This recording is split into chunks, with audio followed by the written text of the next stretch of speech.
Isabelle Mergot, Olivier de Kersauzon, Guy Montagnier, Léon Zitrone, Jean-Pierre Coff, Philippe Castelli, Carlos, Darry Cole, Bernard Mabille, Arlette Didier, Macha Merrill, Sophie Desmarais, Robert Sabatier, Brigitte Lahaye, Paul Gutte, Gloria Lasso, Claude Sarraute, Evelyne Leclerc, Jean-Pierre Foucault, Alphonse Boudard, Jean Farand, Roger Crécher, Joseph Poli, Nicoletta, Philippe Laville, Nicole Croisille, Roger Carrel, Sophie Darel, Didier Barbelivien, Jean Benguigui, Amarande, Sacha Distel, Karen Cheryl, André Gaillard, Marion Gamme, Bernard Desfous, Philippe Labro, Sim, Jackie Sardou, Roger Pierre, Jean Dutour et Amanda Lee.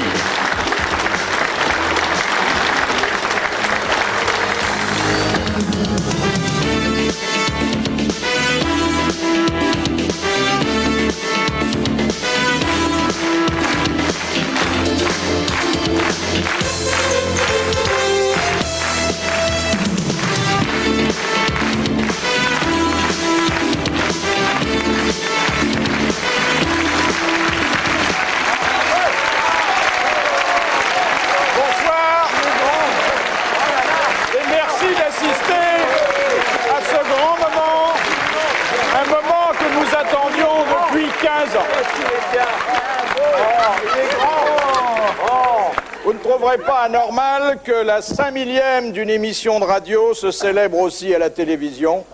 Il fallait bien un jour visualiser ce qu'on entend depuis 15 ans. J'ai convié ce soir non plus 40 invités, mais les 45 pères et mères, fondateurs, sociétaires et pensionnaires des grosses têtes.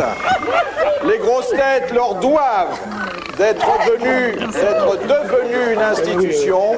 Applaudissez-les car elles le méritent et puis elles aiment ça.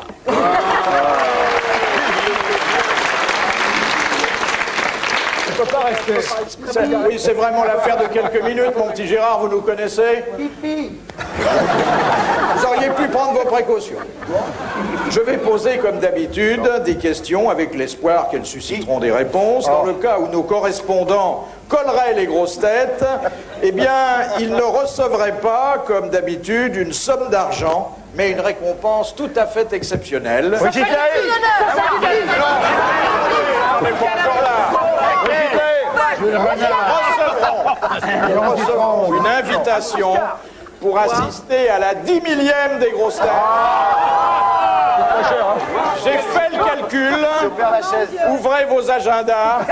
Ça sera le 1er avril 2007.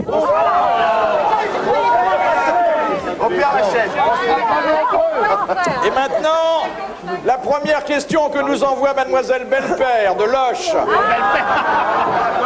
On la connaissez. Quoi qu'il en soit. Qui a dit « Un missionnaire est une personne qui enseigne aux cannibales à dire le bénédicité avant de le manger ». Le père de Foucault. C'est un parent à vous, mon cher Jean-Pierre. Allez, allez. Non. Seigneur le sujet. Alors, je vais quand même vous donner une indication. C'est un humoriste anglais. Est-ce qu'il a dit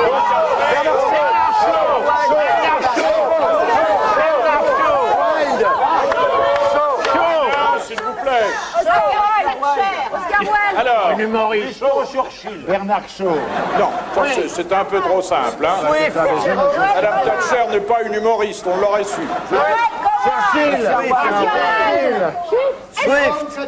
Non, c'est un peu moins connu. Il est très proche de Thackeray. Tableau noir. Ça vous arrange? Tableau noir. Comment vous dites? Tableau noir. Ah oui, Thackeray, tableau noir. Tennyson. Non, Tennyson était un poète. Black and Black. Alors, Black and White. c'est pas Ambroise, son prénom, mais c'est très proche. Ambrose Paré. Ambrose Bierce.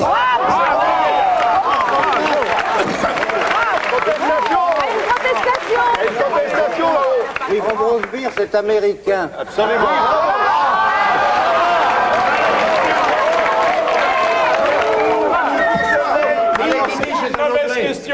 appelle 2 bonnes réponses. Monsieur Guillaume Durand, c'est un scandale. Cette émission, c'est hémicycle. Enfin bon. Pardon, Junio voudrait partir. Quelqu'un va- Junio voudrait partir, là, à votre avis. Qui a dit « Je ne sais qu'une chose de la vitesse de la lumière, elle arrive trop vite chaque matin. Français. Qui Georges Sard, écrivain très contemporain. Non. Non, mais c'est une grosse tête d'honneur. Nous l'avons cité presque chaque jour depuis 15 ans. C'est Alphonse Allais, mais oui, bonne réponse collégiale. Histoire inédite.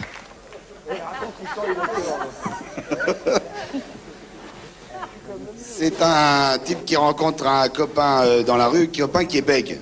Alors, comment va ton mariage, hein? Il est foutu. Comment il est foutu? Mais tu devais te marier dans 15 jours. Oui, je sais, mais on a tout à c'est foutu. Mais comment ça se fait? Ben, voilà, alors j'étais invité chez mes beaux-parents pour le déjeuner du dimanche. Et on devait en profiter, enfin surtout moi, pour demander la main, officiellement, la main de leur fille à mes futurs beaux-parents. Et après le déjeuner, on s'installe dans le salon et j'étais un peu gêné. Et en même temps que nous s'installe également dans le salon, un silence mortel. Ce qui est très, très reposant pour moi. Et pour essayer de mettre un peu d'ambiance avant de demander la main de ma fiancée, je dis en regardant le chien devant la cheminée, ah, et regardez, belle maman. Et le chien était en train de se gratter l'oreille avec la patte arrière de droite. Alors je lui dis, regardez, belle maman, pour la faire marrer. Regardez, vous pourriez pas en faire autant. Et le temps que je le dise, ce con de chien, il se lèche le cul.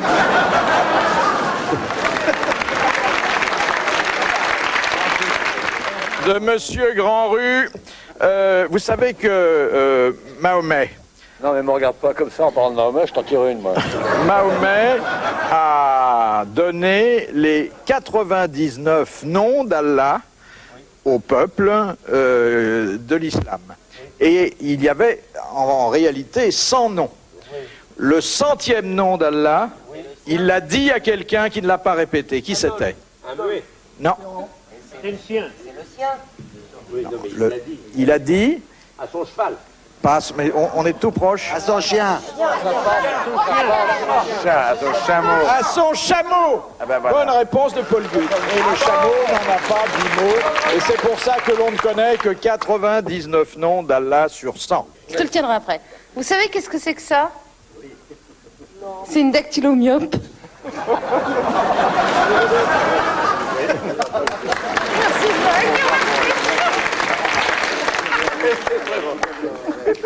Question de Monsieur Hoc de Pont-à-Marc.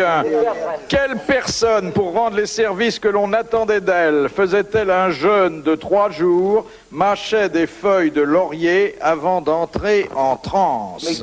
Un chameau. Un pot-au-feu. La Pythie de Delphes, le fameux oracle de Delphes. C'est une bonne réponse de notre chinois. Oui, la petite viande. Elle vient en mangeant.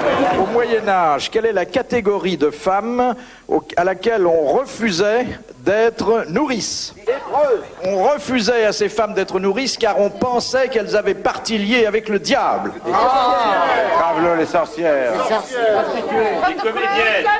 Les comédiennes. Alors, c'était pas des femmes de couleur, mais c'était des femmes qui étaient rousses. Bien, Jean Benguigui. Eh oui, c'était la couleur du diable.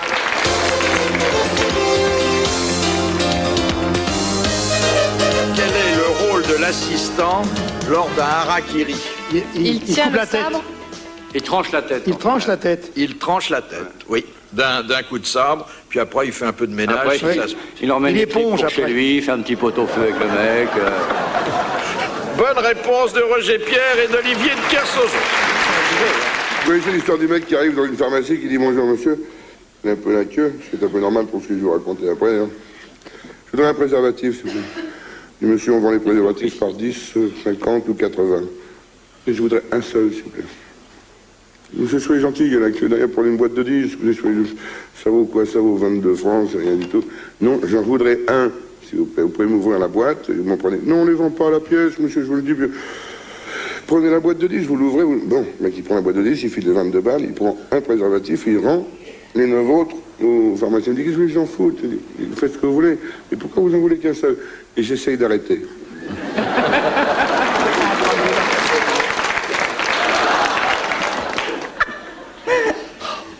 Question de Monsieur Lecor. Quand doit-on caviarder?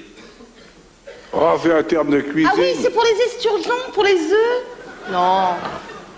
C'est Ça a rapport transpercer avec le quelque terme de chose. cuisine. Larder, transpercer. Non, C'est un Larder. terme de cuisine. c'est pas un terme de cuisine. C'est volé? Non, Caviar. Un terme de chasse, c'est à la chasse. non. La chasse, Fusillé. quand on chasse le caviar, vous avez déjà vu? C'est avec des... La boîte de caviar cachée sous la futaie et tout. Avec le cri qu'elle fait. Elle C'est- fait le cri Pétrosian du billet de 1000 balles. C'est extraordinaire comme chasse. C'est pour ça qu'elle est en fer d'ailleurs, pour pas abîmer les grains, tu vois. C'est quand on Tout le tire monde avec peut des caviarder. cartouches, avec... Tout le monde ne des peut plombs. pas caviarder. C'est quand on fait des taches noires sur des Caviarder. mots dans un livre pour pas comprendre.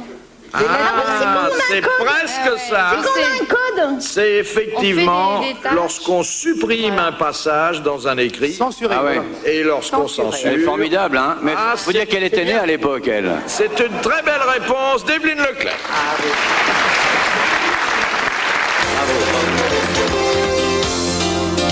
Alors, une question musicale de Madame Lepelé de Saint-Jean-le-Thomas. Comment s'appelle l'héroïne de la Traviata? Violetta. Bravo. Bonne réponse de Jacques Martin. Est-ce que vous vous souvenez, Monsieur Martin, vous souvenez-vous du grand air de la Traviata? Nicoletta s'en souvient.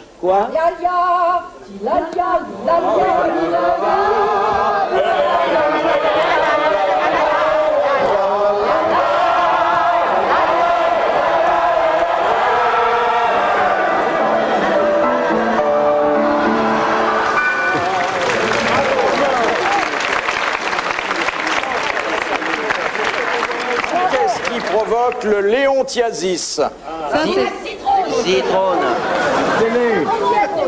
Tiercé. C'est une C'est quand maladie on devient qui très, provoque très gros. le léontiasis. Quand on devient... énorme. Ça vient du lion. Non. Ah, ça donne c'est le lion, au c'est la visage barbe. du malade La crinière. l'aspect D'un lion. D'un lion. D'un lion. Les abeilles. Non, Lion. L'excès de système pileux. non. L'alcool. Et le léontiasis était très très répandu au Moyen-Âge. La lèpre. Avec les... La lèpre. Bonne réponse de Jacques Martin, c'est la lèpre. Léon a une tête de lion, un peu, une tête puissante, hein? Tout à fait. C'est la lèpre.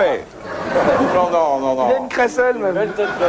Léon est peut-être la plus grosse tête des grosses têtes. Je voudrais poser une autre question. Non, écoutez, J'ai laissez-moi, compris, pour mais... une fois que j'ai la parole, laissez-moi finir. Bon, allez-y. Alors, allez-y, voilà, ça vient. Considérons que c'est fini. Puis-je vous demander maintenant, Oui. par quel train va-t-on à Épernay et si oui, connaissez-vous l'horaire? Oui, il part à 12h52, voie 1, gare de l'Est. J'ai celle qui est complètement à gauche. Oui. Et il va à Épernay comme s'il allait à Strasbourg, Et il par arrive à exemple. quelle heure? Château-Thierry-Vernay. Eh bien, il arrive environ Attendez, pour 64 pas vous montrer, minutes après pour vous le départ. montrer que ce n'est pas truqué, dites une destination, monsieur. Chalon-sur-Marne. Chalon-sur-Marne, monsieur Citrone. Chalon-sur-Marne, c'est à peu près la même ligne. C'est à peu près la même ligne, on part gare de l'Est et on s'en va. Est-ce qu'il y a un wagon-restaurant? Il y a un wagon-restaurant, sauf le samedi. On peut Car le applaudir, c'est vraiment wagon-restaurant du étourdissant. samedi... Une autre destination. Mais il est remis au dimanche. Monsieur, pour quand? Pour quand? Quand? Comment voulez-vous que je vous dise quand, alors que vous ne me dites pas pour où? Oui, non, mais quand, monsieur Pau? Alors, le dernier train... Eh bien, le dernier train pour quand? 0h24, dans la nuit du dimanche au lundi. Mais il ne prend pas de voyageurs jusqu'à Évreux. Ou alors il faut qu'il s'acquitte un supplément. C'est pas génial, ça? Vous savez comment on l'appelle à la SNCF? L'indique. C'est une grand-mère qui brode du linge sur le pas de sa porte dans le midi. Elle est assise là sur sa chaise et elle brode et elle brode et elle brode. Et il y a un Parisien qui passe, il le regarde, il fait « Dites-moi, mais c'est joli ce que vous faites là. Mais pourquoi faites-vous toujours la lettre A ?» Ben, il dit « Parce que ça tombe bien. Vous voyez ma petite fille là qui est là-bas, elle s'appelle Arsule. Alors je fais la lettre A. C'est le petit couillon de gars là-bas qui est à côté. Il s'appelle Ernest. Alors je brode la lettre A. Il n'y a que ce petit couillon de Auguste qui commence par un O et les O, je ne sais pas les faire. Elle est mignonne, celle-là. Je vais essayer d'éviter de mettre tout ça dedans. Ce sont deux pêcheurs de la région de Toulon qui se retrouvent le lundi matin à l'heure de l'apéritif dans un bistrot. Et il y en a un qui dit à l'autre « Putain, qu'hier on était à la pêche en montagne avec des amis dans une petite rivière. Là.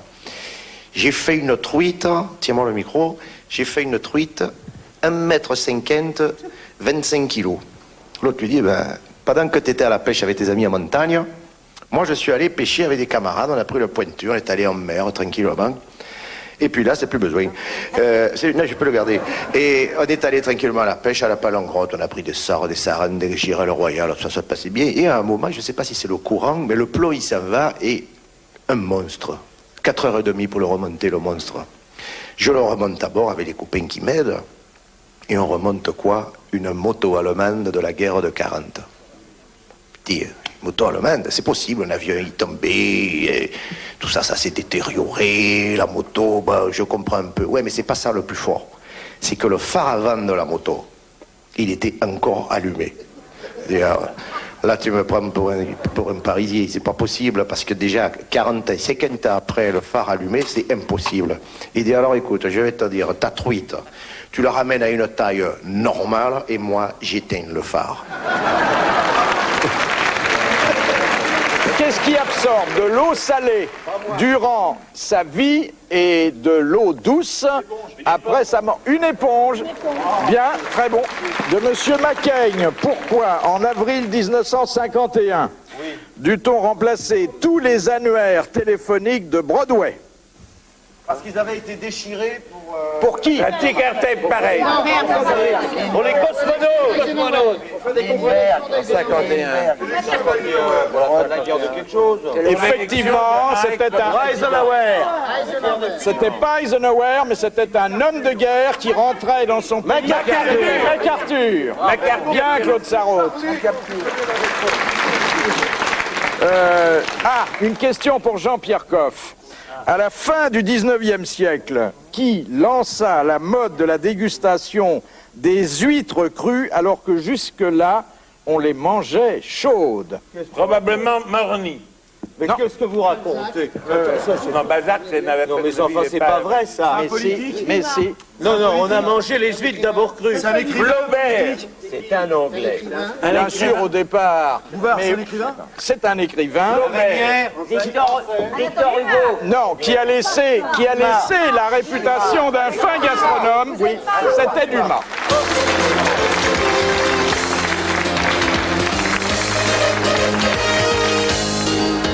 De l'abbé Pierrelot de Méholt, quel est le rôle d'un turiféraire? Oh, turiféraire. Ah, turiféraire, c'est quelqu'un qu'on admire. C'est comme un dieu, c'est comme un... La fée turiféraire. Ah non, c'est pour monter à Montmartre. Non, c'est pas un funiculaire, c'est un turiféraire. Alors, elle est... Être le turiféraire de quelqu'un... Oh, Bergon, tu t'arrêtes de dire des Mais conneries. non, mais je le sens que je l'ai, la réponse. Wow. Être le turiféraire de quelqu'un... Alors, Ça vient, Isabelle. Qui n'énerve pas. C'est quand on s'occupe du huître, ton lait, ça fait des choses. Mais c'est grave, quand on est dessus dans la tête, il n'arrive pas à le botter dans la bouche. Dans l'acception. Même ça marche pas. Dans l'acception figurée, on peut être le turiféraire de quelqu'un, mais dans le premier sens, le sens littéral... On le déifie. C'est un héritier.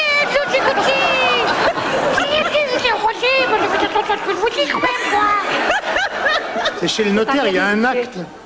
Non? C'est un héritier, tu Non. Mais ça a un rapport avec la mort? Ça peut avoir un rapport avec certaines cérémonies dont la vedette est défunte. Certaines cérémonies dont la vedette est défunte. Mais il s'envole le moineau, là. Il est en train de faire l'albatros au-dessus du dictionnaire. Fais gaffe à l'atterrissage, mon bébé. Hein. Oh là, putain, ça décolle et tout. Ah, il est magique. C'est un rapport avec le fait de canoniser quelqu'un Non, enfin, encore Quelqu'un qui est un saint. J'ai fait avancer le schmilblick. Il n'est pas nécessaire d'être saint pour avoir le droit à cette cérémonie. C'est dans une église à Turé-Ferret? Oui. Alors c'est pas le bedeau, Il fait la c'est pas quête, le curé, Non. c'est pas l'enfant de cœur. Il fait le tronc. Non. C'est la procession. Il donne l'hostie. Il vend l'hostie. Ça, c'est les pompes funèbres. C'est un monsieur avec qui Alors, tape comme ça. Celui qui a le sac à main qui brûle. Oui. Ah ouais, c'est celui qui a l'encens alors. Exactement. C'est le porteur d'encensoir. Ah oui. Et dans l'acception figurée, c'est quelqu'un qui encense un de ses contemporains, qui en dit beaucoup de bien. Ah oui. Mais vous avez porté l'encensoir? Non, jamais laissé le feu, moi. Mon filé la cloche, la crécelle en période de carême, mais j'ai jamais eu droit à l'encens. Une très belle histoire, un petit peu misogyne, l'histoire d'un homme qui avait tout dans la vie et qui il s'ennuyait, donc il a voulu devenir une femme. Je dis pas ça pour des bruits qui courent, mais... Et alors c'est un type, il avait tout et il a décidé de devenir une femme. Il rencontre un pote 6 mois après qui le voit, il est une sublime femme et tout. Il dit « Oh, alors t'as réussi à le faire. » Il dit « Oh, oui, mais c'est terrible de devenir une femme, c'est terrible. On en bave, c'est terrible de devenir une femme. » « Ah bon, qu'est-ce qu'ils t'ont fait ?» Bon, ils ont commencé à me faire des piqûres, ça a été très douloureux, on m'a fait des dizaines de piqûres. C'est très dur de devenir une femme. Alors... Et bon, après ils m'ont tout épilé à la cire, puis au rasoir, puis ils m'ont tout arraché. Bon, ça fait très très mal, tu vois. J'avais plus un poil sur le caillou. Ça fait très mal de devenir une femme. C'est très difficile pour devenir une femme. Puis après, on m'a fait des piqûres pour me faire pousser les seins. Alors, oh, ça fait très très mal. Puis après, on m'a coupé tout ça, coupé le sexe, des trucs. Oh, oui, c'est très dur de devenir une femme. Et puis après, on m'a fait un faux... moule. Oh là là, ça doit faire mal. Oui, c'est très dur de devenir. Et bien le pire, le pire, c'est la paille. Hein? Ah, le pire, c'est la paille. C'est quoi? Oh, c'est dur. C'est vraiment dur de devenir une femme. La paille, ben, c'est simple. Après, quand t'as tout, t'as tout le corps, t'as tout ça, on te fait un petit trou dans le cerveau, et puis avec une paille, on aspire le cerveau.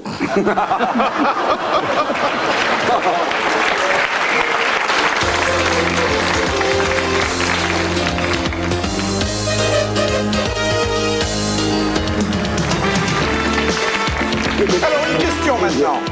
Monsieur Gédéon de Bandol demande: qu'est-ce que la femme turque n'a pas le droit de toucher chez l'homme? Les cheveux. Le tiercé. La main. Exactement. La main. Bonne réponse d'Arlette Didier. C'est pas du tout ce que vous pensiez.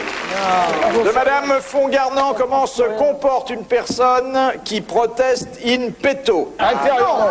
In petto, ça ne veut pas dire immédiatement. En lui-même. Bien, monsieur Benguigui. Bien, heureusement que vous avez fait un peu de latin dans votre jeunesse. De Mademoiselle Pelard: quelle fonction corporelle se produit-elle à la vitesse de 600 km/h? Les éternuements. Bonne réponse de Philippe Lavigne. Les éternuements.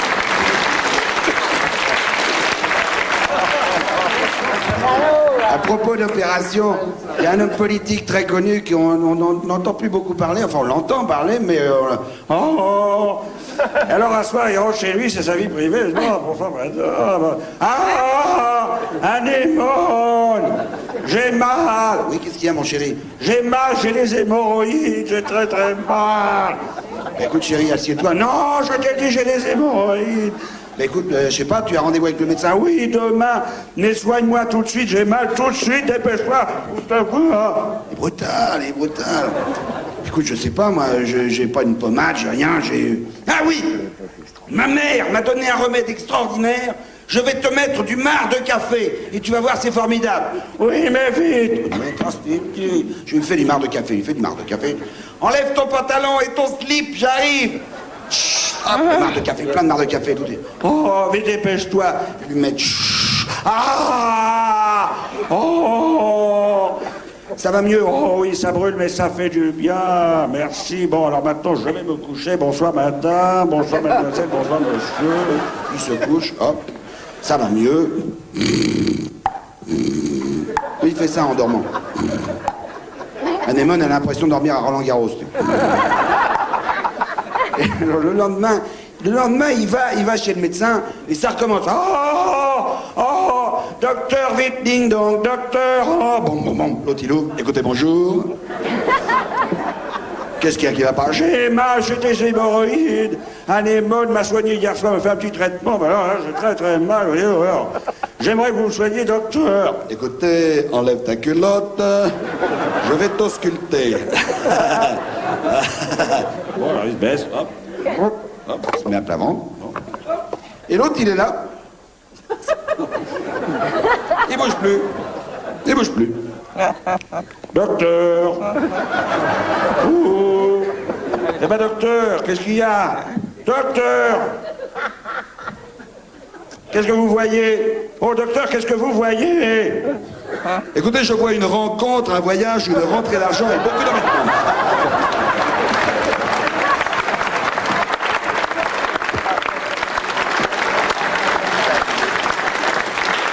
Alors, Madame le prieur d'Agon-Coutainville, et là, je vous demande une ovation pour celle qui est la mère fondatrice des correspondants des grosses têtes. Madame le prieur a envoyé plus de 5000 questions en 15 ans. Et elle a gagné à peine de quoi rembourser ses timbres. Mais elle est fidèle. Et elle est très fidèle. Alors, aux États-Unis, qu'est-ce qu'on accorde comme dernière faveur à un condamné à mort qui va passer sur la chaise électrique? Un McDonald's avec l'infirmière de la prison. Une nuit d'amour avec l'infirmière de la prison. Je m'en fous. Un verre d'alcool. Il a le droit d'écrire au président de la République. Aucune idée. Je sais pas, j'ai jamais été condamné. Quoi? On est arrivé? C'est fini? L'émission est finie? Il sait que demain, il va passer sur la chaise électrique. Oui. On lui accorde une dernière faveur. Une faveur qui a toujours...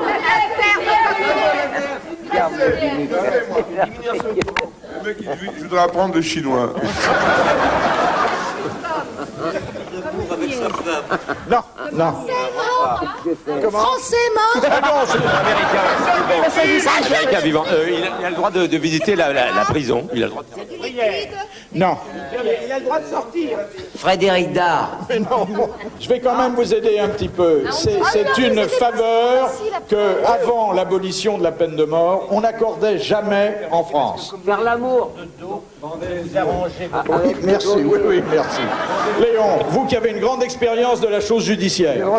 Je suppose que c'est le droit de commander le feu ou de dire hop, allez-y, enclenchez le courant.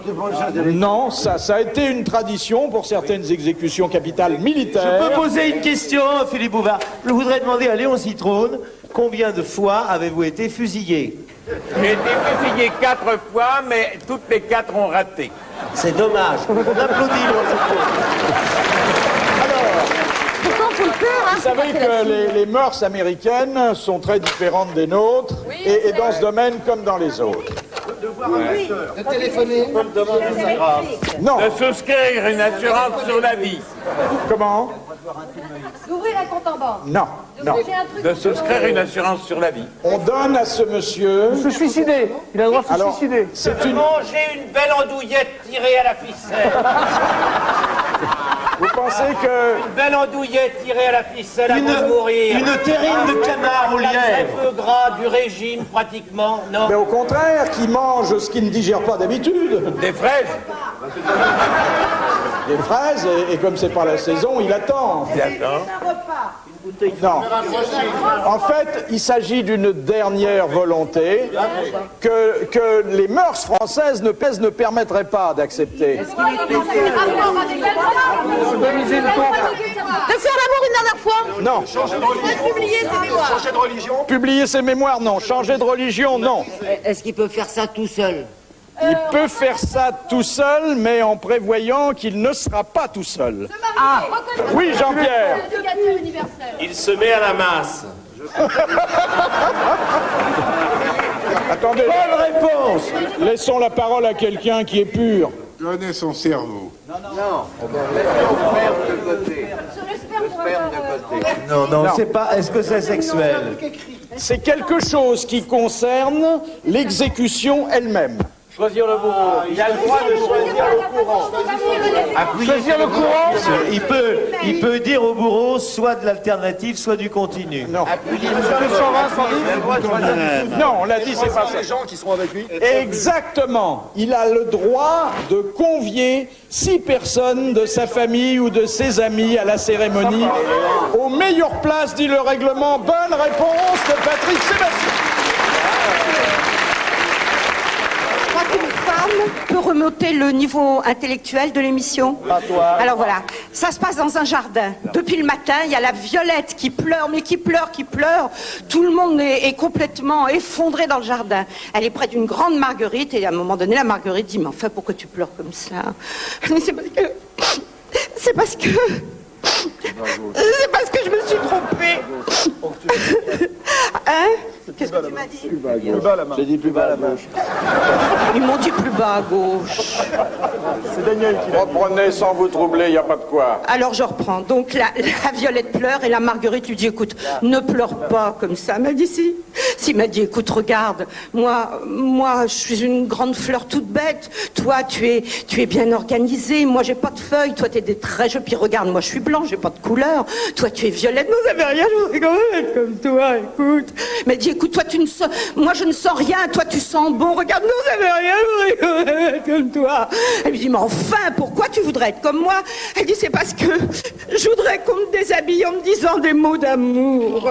Oh, c'est mignon.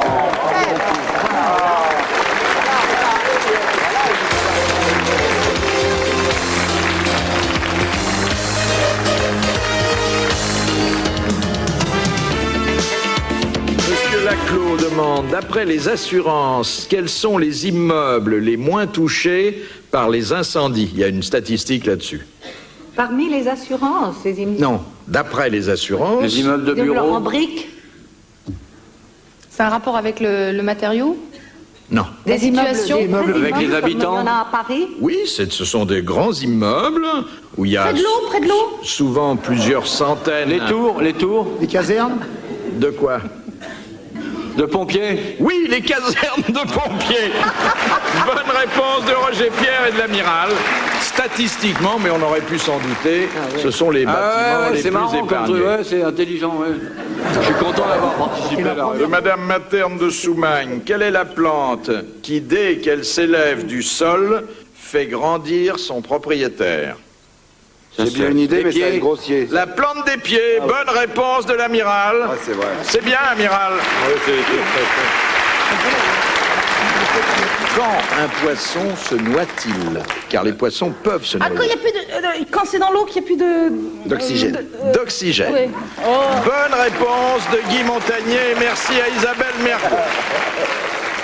Question de Madame Bourret. C'est la mère de Jean-Claude. Qui a dit que les postillons étaient les intempéries du langage? Sacha Guitry. Renard. Jules Renard. Bonne réponse de Philippe Castelli. Vous recevez, vous, du courrier, monsieur Castelli? Oh, c'est fini. Au début, je recevais 4 lettres par trimestre. Puis maintenant, je ne reçois aucune lettre, c'est fini. J'avais un club de fans. Il y avait 3 fans. Et puis ils sont morts. C'est triste. C'est une histoire triste. Et puis les animateurs sont morts. On m'a retourné mes photos. Elle était toute jaune. C'était horrible. C'était une tristesse épouvantable. Il y avait une cotisation et un journal, je crois aussi. Il y a un journal qui était très mauvais. Ah, c'est vrai alors cette histoire? Ben oui, si je te le dis, grande bécasse. Je vais raconter une histoire de la résistance grecque pendant la guerre. C'est pas en France, parce qu'en France, c'est 4 jours. Bande de salopards. C'est 2 résistants grecs qui se promènent dans le maquis grec pendant la guerre. Et alors, tout d'un coup, il y en a un qui dit, il n'y a pas d'Allemands, on va en profiter. Elles jettent leurs grosses mitraillettes dans la nature. Elles se jettent dans les fourrés. Et alors, elles s'adonnent à des jeux, n'est-ce pas? Bon, typiquement grecs, il paraît. Et tout d'un coup, il y a les Allemands qui arrivent. 2 camions. Il y en a un qui lève la tête, il fait oh, les schleux. Et l'autre, il fait oh, bah là où il est, on va avoir du mal. Bon.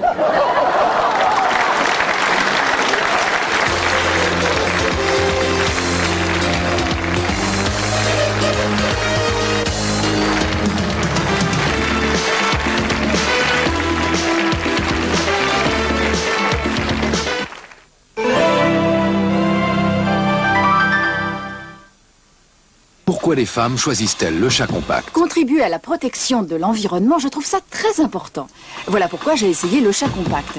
Mais il faut aussi que je débarrasse mon linge de cette saleté. Et là, je dois dire que j'ai été enthousiasmée. D'abord, comme cette lessive est compacte, j'utilise moins de poudre. C'est mieux pour l'environnement. Et grâce à la force concentrée de le chat compact, même le linge terni retrouve son éclat. Résultat? On la voit, on la sent vraiment, la propreté, le chat. J'ai essayé le chat compact pour l'environnement et il m'a donné en plus une telle propreté. Mon choix est fait. Le chat compact, faire plus pour la propreté, faire plus pour l'environnement. Nivea Crème protège et préserve la jeunesse de votre peau. C'est simple d'être belle. Nivea Crème, c'est comme ça qu'on t'aime.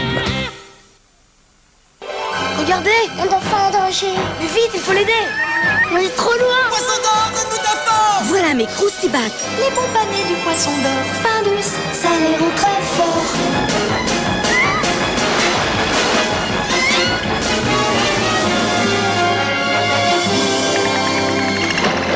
Ils ont gagné avec les croustibats Findus. Les croustibats super croustillants, c'est bon pour les gagnants. Heureusement, il y a Findus, Findus.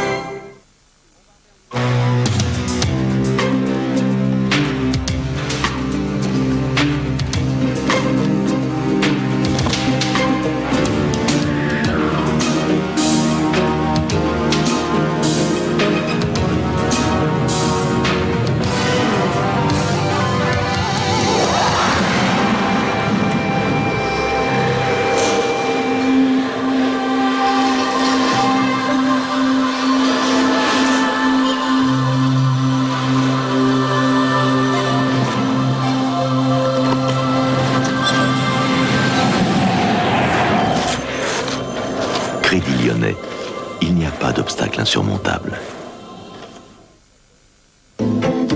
Chic, chaud, croustichon. Un vrai fromage doré, fondant et croustillant. Croustichon nature, au jambon, aux champignons, à l'oignon. Croustichon, le fromage chic et chaud. C'est Marcilla qui fait ça. Cette pastille rouge n'est pas un bonbon, c'est un médicament pour combattre ces petits maux de gorge qui font si mal. Pastille Drill avec ou sans sucre, à vous de choisir. Si cette vache savait où ses sabots l'entraînent, elle n'irait probablement pas. Mais elle ignore que dans ce village, on n'aime que les chèvres.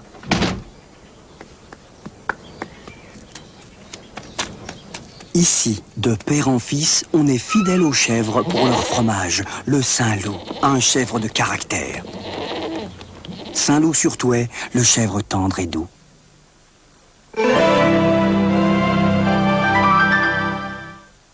Chaque dimanche sur TF1, une grande soirée, 2 grands films. Pour l'inspiration, Lucie. Face à Louis de Funès, Coluche. C'est mon fils. Et c'est pas un cadeau. Ça te fait de la peine, papa? L'aile ou la cuisse. Une comédie hilarante, pleine de saveurs. Il est goulayant? Il a de la cuisse? Un duo infernal, un vrai régal. Vous croyez pas mon fils capable de me succéder? Vous avez raison. Je suis pas un parti convenable. Jean-Paul Belmondo, un incorrigible amoureux des joyaux de ce monde. C'est toi qui as volé les bijoux. Un film somptueux. Le travail fini. Je pars. Whirlpool présente Ciné Dimanche. Whirlpool électroménager. L'aile ou la cuisse, dimanche 20h45, Le Voleur 22h45 sur TF1.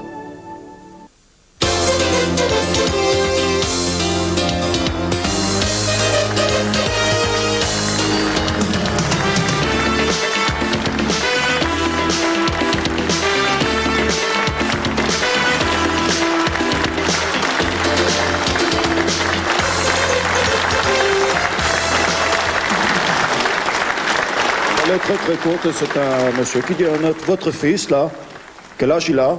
Il a 6 mois. Et il marche depuis combien de temps? Il marche depuis 3 mois. Hein. Bah, il doit être loin maintenant. Je peux raconter une aussi, hein. C'était un couple de Perses qui se promènent sur la plage tranquillement une fois. Regarde comme la nature est belle. Là contre, oh, regarde là-haut, il y a des oiseaux qui planent au-dessus de cette merveilleuse plage. Et tout d'un coup, il y a une mouette qui passe.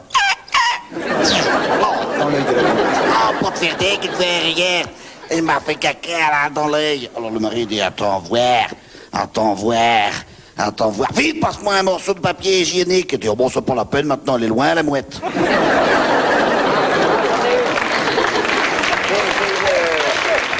Il y a une très belle histoire belge aussi avant que Sim la raconte. C'est un couple qui vient d'avoir un enfant, ils ne l'attendaient pas. En Belgique, et il y a un de leurs amis qui vient les voir, il dit, il paraît que vous avez un enfant. Il dit, oui, tu sais, c'est magnifique, tu sais. Ça a changé ma vie. Simone a 38 ans, j'ai 45 ans. Nous n'attendions plus d'enfant. Nous faisions ce qu'il fallait pour, et puis l'enfant est arrivé. Alors tout a changé. Maintenant, je sais pourquoi je travaille, nous avons un but dans la vie. Il dit, est-ce que je peux le voir? Il dit, bien sûr. Il dit, qu'est-ce qu'elle est jolie, sa chambre. Il dit, tu sais, maintenant c'est l'héritier, hein, tout est pour lui. Quel joli berceau. Il dit, c'est tout, magnifique. Est-ce que je peux le prendre dans les bras? Il dit, bien sûr. Qu'est-ce qu'il est mignon. Il dit, je sais, il est très joli. Quel âge a-t-il? 4 mois et demi. Comment il s'appelle? Il dit, ça on ne sait pas, on ne comprend pas ce qu'il dit. J'ai juste une question à vous poser, parce qu'on parle beaucoup de l'éducation actuelle des enfants, qui est plutôt déplorable. Savez-vous comment se faisait l'éducation des jeunes filles de bonne famille au Moyen-Âge? De page en page. Madame Marie de Havre, selon le commandant Cousteau, que trouve-t-on dans l'Atlantique à raison d'1 million d'exemplaires par an? Le Figaro. Le Figaro magazine. Attendez, Daricole. Par élimination, c'est pas une baleine. Il ne s'agit pas d'une baleine. Non, 1 million c'est une chose. C'est pas une baleine, quand je dis c'est pas une baleine, c'est une chose sûre. C'est une chose sûre. Eh bien oui, et alors, exactement, bonne réponse, ce sont des chaussures. Ah non, moi j'ai dit baleine. Non, ça marche pas. Non, j'ai pas, c'est un, non, j'ai dit c'est une chaussure, mais je parlais pas de la chaussure, j'ai dit c'est une chaussure, mais je vais à la baleine, non.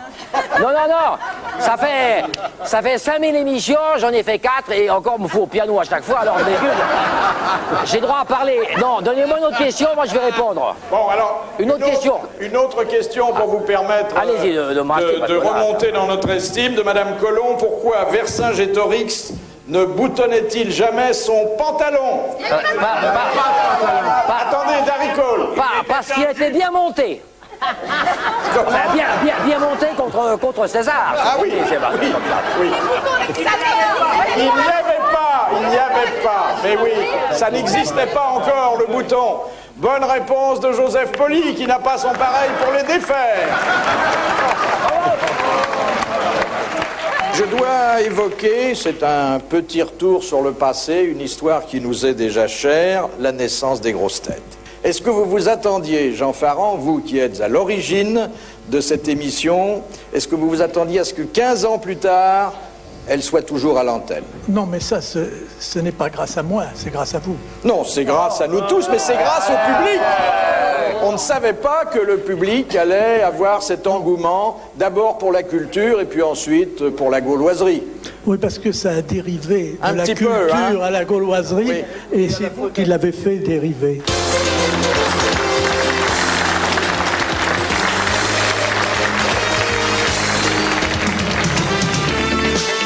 De monsieur Monsieur Legrand, pourquoi l'araignée mâle colle-t-elle la femelle sur un support avant la copulation? Pour pas qu'elle bouge. Parce qu'elle veut pas. Pour être sûr qu'elle va rester sur place. En hauteur. Qu'elle va pas n'aller. Oui, c'est technique en fait. Oui, la colle avec une bave spéciale. Oui. Le long du mur. Que vous possédez aussi d'ailleurs. Sur un mur. Quand vous mettez votre costume de Batman, l'araignée. C'est pour ne pas qu'elle bouge, Pas qu'elle s'en aille. Sur la toile d'araignée. Pour pas qu'elle s'en aille, mais... Parce qu'il va la manger après. Ah, Pour pas qu'elle le mange. Ah. Il ne veut pas qu'elle le mange après. Voilà. Donc, il prend des assurances. Et puis, bon, une fois qu'il a fini, il s'en va très vite avant qu'elle se Parce décolle. qu'elle les bouffe après. Ah oui, oui, oui. Ah bah oui, c'est la technique de la c'est comme menthe chez les religieuse. C'est le croque-monsieur. Bonne réponse d'Isabelle Mergot et de Roger Pierre. Question de Monsieur Gendron. Qu'est-ce qui, bien que n'étant pas un État souverain, peut entretenir des ambassadeurs, émettre des passeports, conclure des traités et battre monnaie? Le Liechtenstein. Monaco. Non. La République d'Andorre. Non, attention. Vatican. Non. Le Vatican, c'est un État. Monaco, c'est un État. Le C'est un Luxembourg. personnage qui peut faire ça. Non. C'est un lieu. Non. Enfin, il y a un lieu, bien sûr, où ça se passe. Une ambassade. Ah non, non, puisque ces gens-là, Oui. parce qu'ils sont plusieurs, peuvent avoir des ambassadeurs pour les représenter dans le monde. L'ONU? Non. C'est une chose de religion. Oui, c'est parareligieux. Oui. Chevalier de Malte. Oui, Voilà. c'est l'ordre souverain de Malte. Bonne réponse de Roger Pierre. Et merci à la marquise. Cette question de zoologie que nous envoie Madame Ménard, la voici. En quoi consiste l'hydrotopisme positif des insectes? Ils sont bivalents? Non. L'hydrotopisme? Ils retiennent l'eau? Non. Ils ne transpirent pas. Ils vont sous l'eau, ils respirent sous l'eau. L'eau peut rentrer Ils pissent pas. dans eux. L'hydrotopisme. De toute façon, hydro, c'est de l'eau. C'est de l'eau. Hydro, c'est de l'eau. C'est de l'eau. Ah oui, ils savent où se trouve la flotte et ils se dirigent automatiquement. Il se dirige automatiquement vers l'eau. Tortue qui naît, c'est ça? Bonne réponse de Guy Montagnier. Et moi, l'autre jour, j'étais sur l'autoroute de Deauville, justement, j'allais à Deauville, j'étais dans ma bagnole, et tout d'un C'est une coup, belle ville, hein, j'y habite. je vois un mec qui me double à droite, en moto, avec un casque et tout, des grosses lunettes noires, comme ça, un motard. Et puis je le voyais, avec sa main droite, il touchait la barrière de sécurité de droite sur la rampe, là. Tu sais, la rampe où on doit s'arrêter pour les... J'ai dit, mais qu'est-ce que c'est? Alors, j'ose pas le doubler, bien sûr. Il touchait cette barrière de sécurité sur une grosse moto. Vraiment un truc énorme. On arrive au péage. Moi, j'ai pas osé le doubler. Et je suis arrivé au péage en même temps que lui. Quand il a payé, il a ouvert son casque. C'était Ray Charles. Écoutez, c'est drôle. Enfin, c'est pas drôle, c'est une coïncidence, mais nous avons M. Redchard qui est en train de dîner. Oh, ne lui dites rien, dit Stevie Wonder. Amenez-moi derrière lui. Alors, il amène derrière Redchard. Il lui parle radiophonique. Non, c'est toi. Et il lui fait... Devine qui est là. Les mains sur les oreilles. Les mains sur les oreilles. C'est visuel aussi, c'est Ray Charles qui arrive au moment d'un concert qu'il va faire, on l'annonce et il rentre. Tu sais qu'il a les gens, nous, quand on voit mal la scène, parce qu'on a plein de projos dans les yeux, on voit pas, même quand on voit bien. Oui, bien sûr. Et Ray Charles arrive, il fait... Et voici Ray Charles.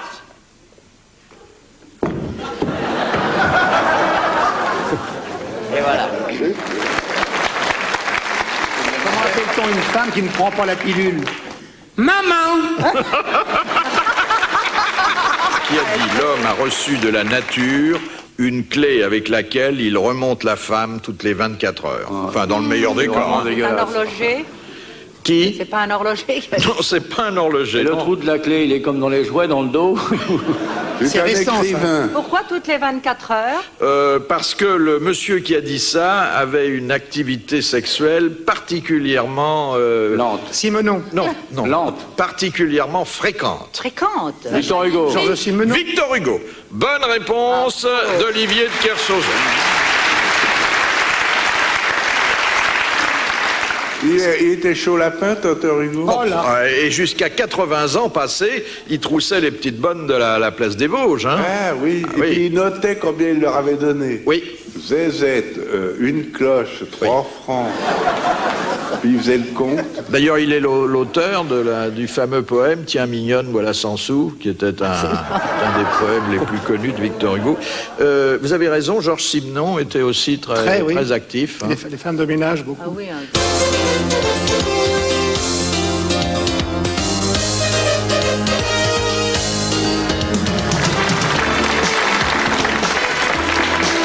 Alors, Martin, déjà la 5000e?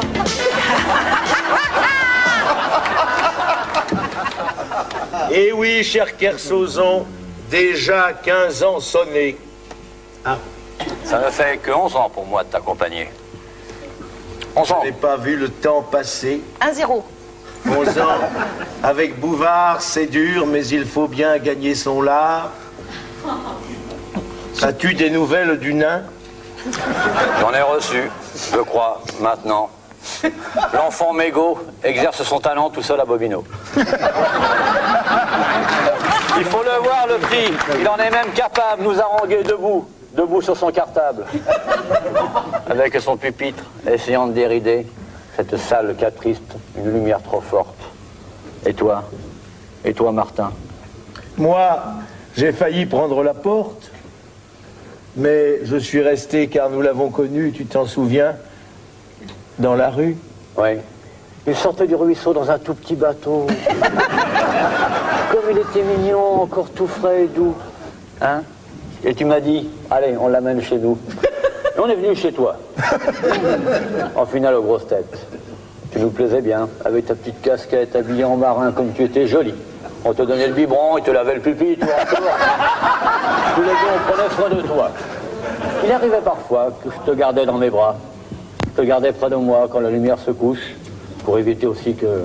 Martin, approche ta bouche, parce que tu étais tentant lorsque tu étais petit. Un petit côté fille, ta chevelure frisée. C'est dur, hein? Je crois qu'il est très bien et qu'on peut l'applaudir. C'est un garçon prodigue.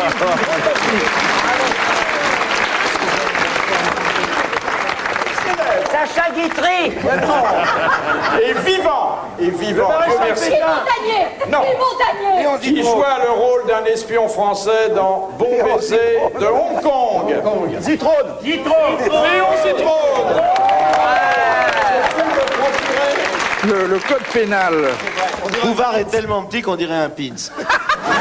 L'article 57 du Code civil prévoit pour les transsexuels l'obligation de choisir certains prénoms et pas d'autres. Quels prénoms? Des prénoms qui peuvent être bisex, Dominique, Claude, etc. Il faut donc que ce soit des prénoms qui conviennent aux deux principaux sexes. Voilà. Donnez des exemples. Dominique, Claude, Eric, à la rigueur Camille ou Marie. Bouvard, vous venez de parler des principaux sexes, voulez-vous citer les autres? Oui, j'avais remarqué aussi. Alors, les autres qui sont en train de devenir majoritaires.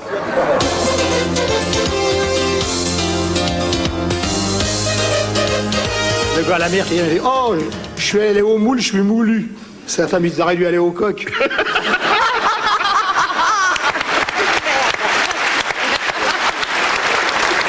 De Monsieur Fauroux, quel descendant d'Abraham reçut-il la parole divine par l'intermédiaire de l'ange Gabriel?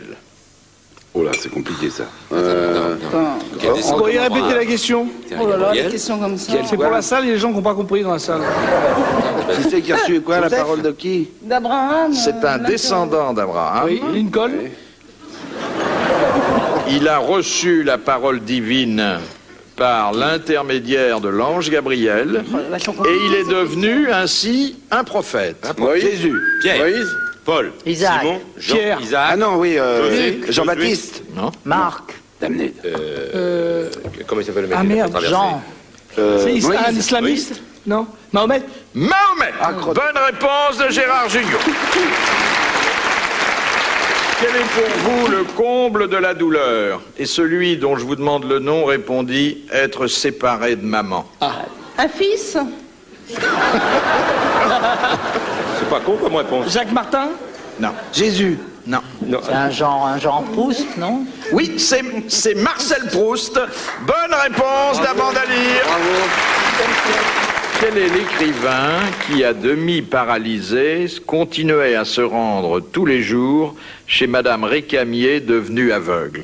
Ah oui, c'est un bout de viande, c'est Chateaubriand. Chateaubriand. Bonne réponse d'Isabelle Mergot, qui est là, ça fait précéder cette bonne réponse de la formule « c'est un bout de viande » qui est appliquée à l'auteur oui, mais elle aurait pu dire Romsteak de René Datala est quand même un peu légère.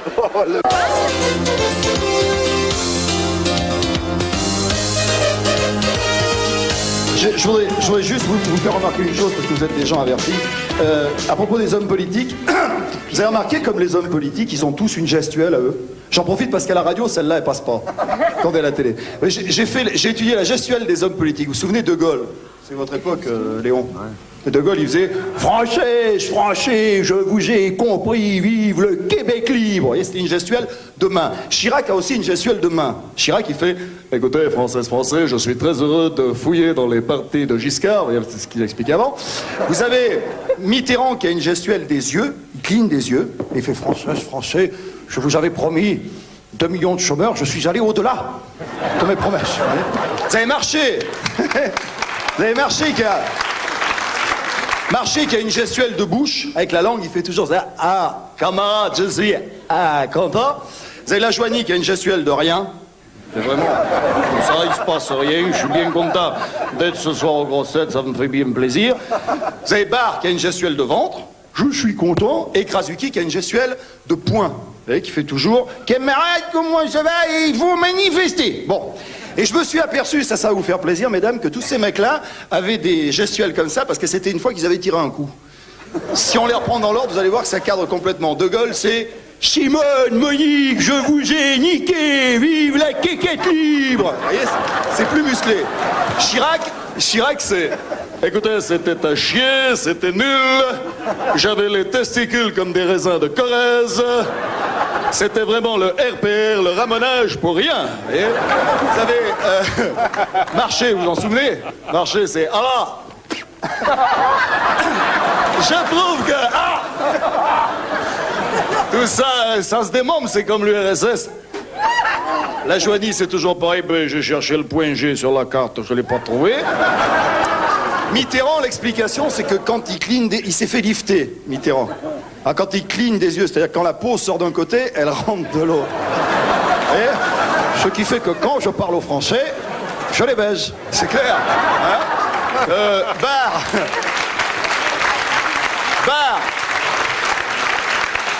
Barre, c'est...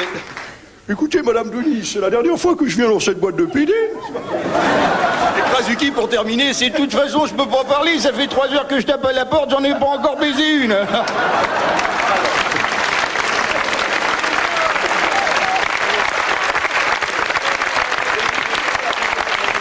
Pourquoi y a-t-il plus de gagnants au loto quand la plupart des chiffres sortis sont inférieurs à 30? Pourquoi vous demandez ça? Il n'y a pas de chiffre 30. Hein.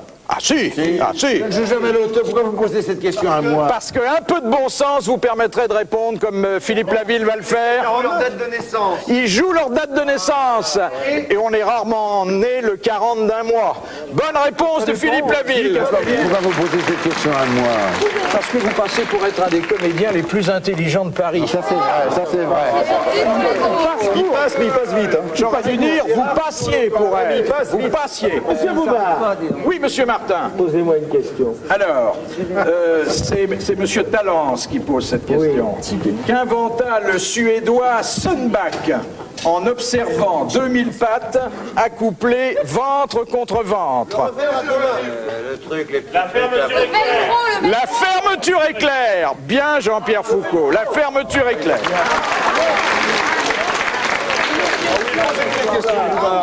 Posez-moi une question. Ah, ça c'est pour Olivier. Oui. Qu'en dit-on d'un amiral qu'il est plein? Là, maintenant. Maintenant. Quand il a tous les galons en or. 5 étoiles. Quand il a 5 étoiles. C'est le plus haut grade pour un amiral. c'était une question drôlement dirigée. Ah bah oui, mais enfin, si on ne peut pas poser à notre amiral une question sur le grade auquel il aurait voulu atteindre, et que nous lui avons donné, nous, avec d'ailleurs l'accord de tout le public des grosses têtes, à qui la poserait-on? Au palais de justice de Paris. Oui. On l'appelle familièrement Gertrude ou Lolotte. C'est la statue qui est dans l'entrée qu'on voit. C'est la poupée gonflable qui sert à la reconstitution. Exactement. La poupée gonflable qui sert à la reconstitution dans les affaires de mœurs.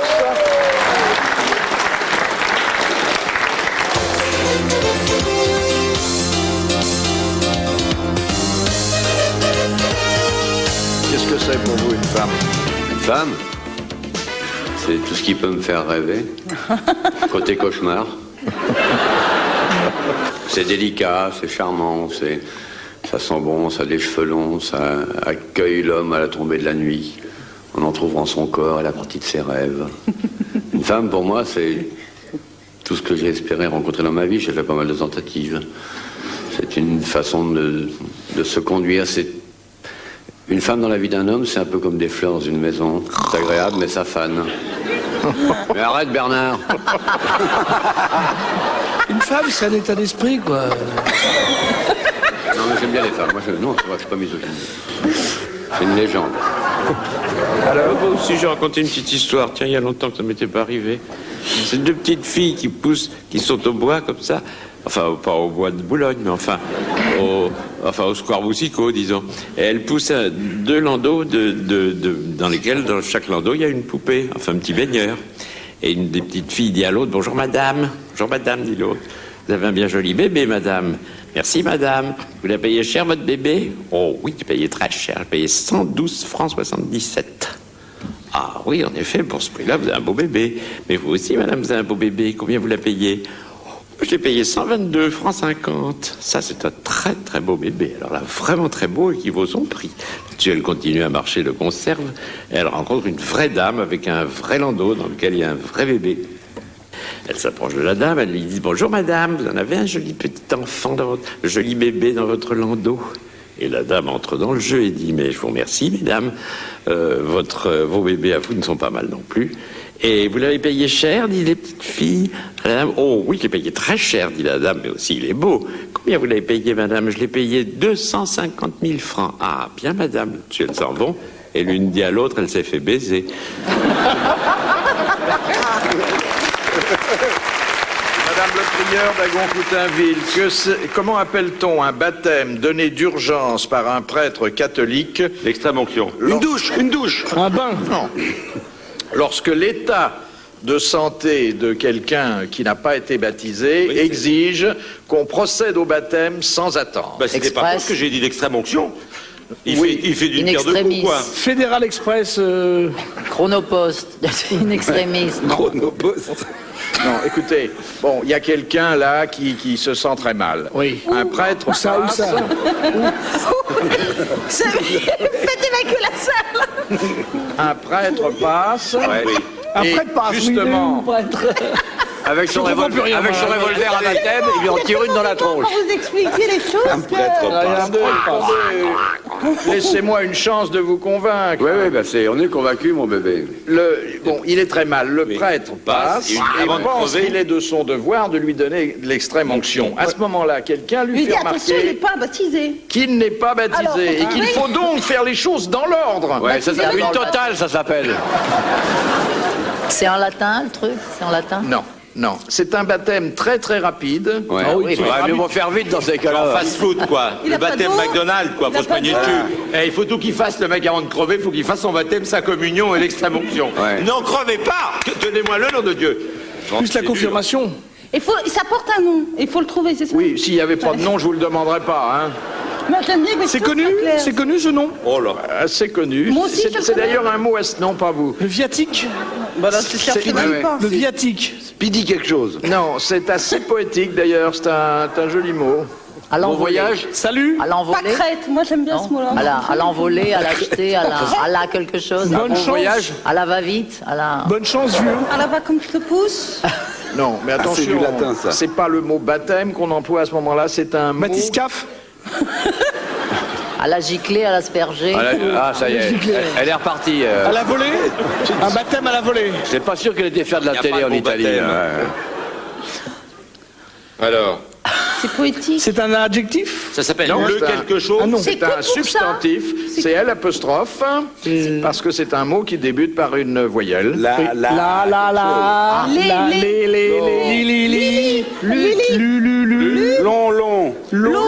L'onction. L'onction. Non, pas l'onction. L'onctionnisme. Long, effectivement, ça commence par L apostrophe O N. Long. L'on peut pas s'en passer. Écoutez encore pas quand ils ont dit ça. C'est du latin. Long quelque chose. Londoyer. Londoiement. Bonne réponse de l'amiral et merci à Jacques Balutin, c'est londoiement.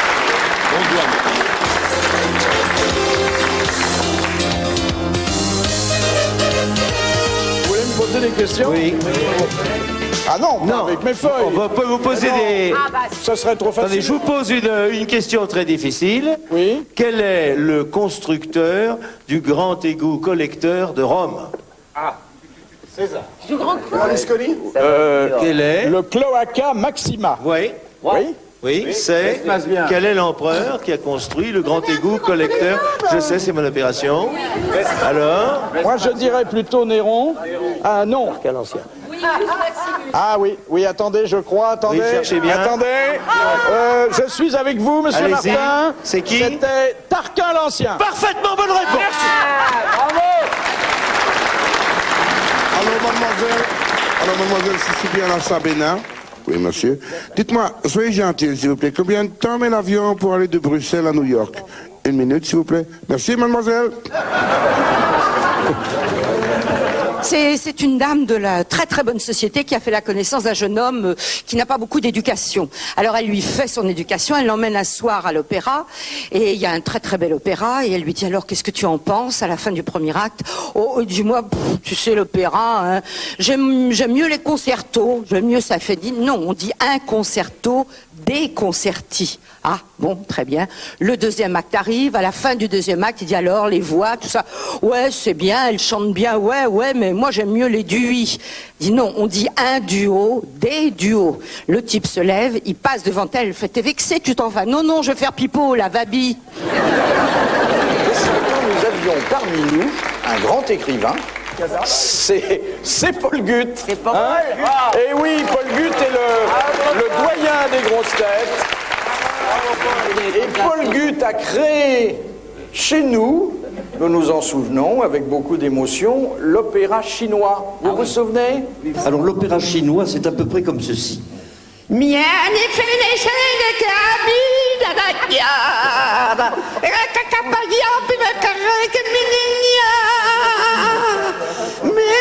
Ça c'est le prologue. Je suis étonné, d'abord, je le dis, que le public n'ait pas applaudi le premier acte.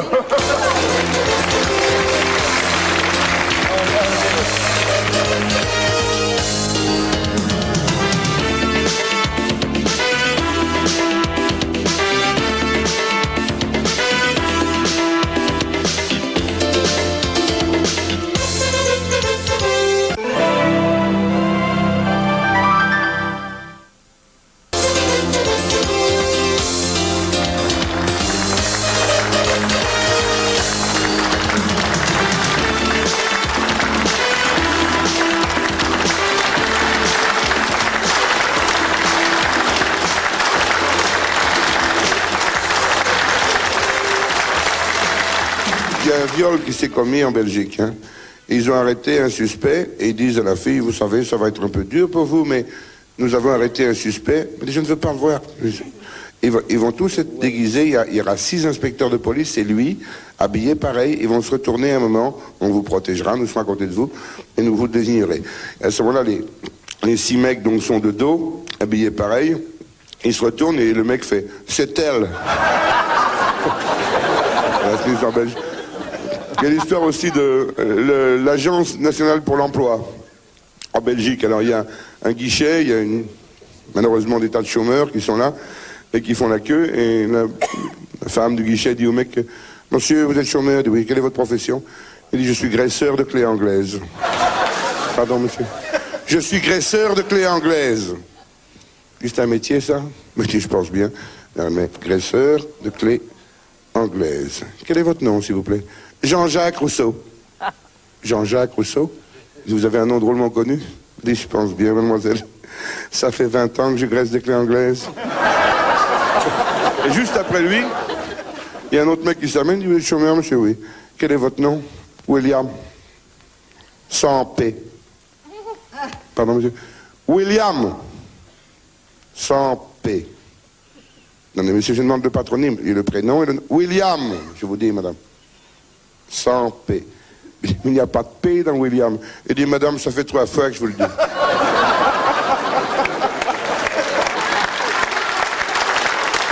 Je peux en raconter une? Oui. Elle est très courte. C'est un monsieur qui rentre chez un crémier et qui lui dit, c'est combien le quart de beurre? C'est 3 francs. Et si je vous prends la motte, vous recevez ma main sur la gueule.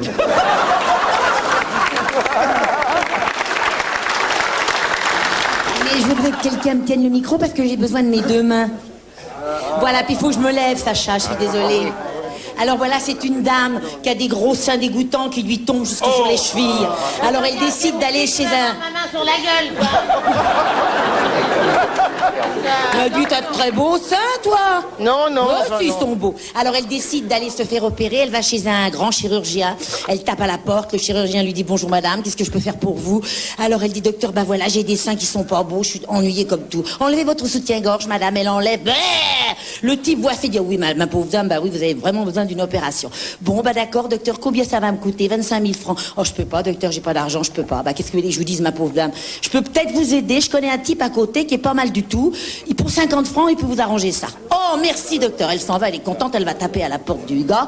Et le gars lui dit, madame, qu'est-ce que je peux faire pour vous? Bah voilà, docteur, j'ai des seins qui tombent jusqu'aux chevilles, je suis vraiment très embêtée, qu'est-ce que je peux faire? Bah écoutez, enlevez votre soutien-gorge. Oh, mais quelle horreur! Mais quelle horreur! Bah, écoutez, alors, je vais vous dire ce que vous allez faire. D'abord, combien ça va me coûter, docteur? 50 francs. Oh, bah c'est pas cher, d'accord. Alors, il lui dit, voilà, madame, ce que vous allez faire. Quand vous vous sentirez un peu gêné, enfin, quand vous aurez vraiment trop de complexe, vous ouvrez bien vos mains et avec la paume de vos mains, vous massez bien vos seins et vous chantez « Au clair de la lune, mon ami Pierrot, prête-moi ta plume pour écrire un mot. » Oh, elle est contente, elle donne ses 50 francs, elle part. Elle s'en va en vacances, elle part pour Saint-Tropez. Et là, sur la plage, qu'est-ce qu'elle voit? Un superbe garçon. Il est beau comme un dieu, il ressemble à Sacha. Il est beau. Alors, qu'est-ce qu'elle fait avec les paumes de sa main? Elle se frotte les seins, elle enlève son soutien-gorge d'abord et elle chante au clair de la lune, mon ami Pierrot, prête-moi ta plume pour écrire un mot. Et le beau gars fait, ma chandelle est morte, j'en ai plus de feu.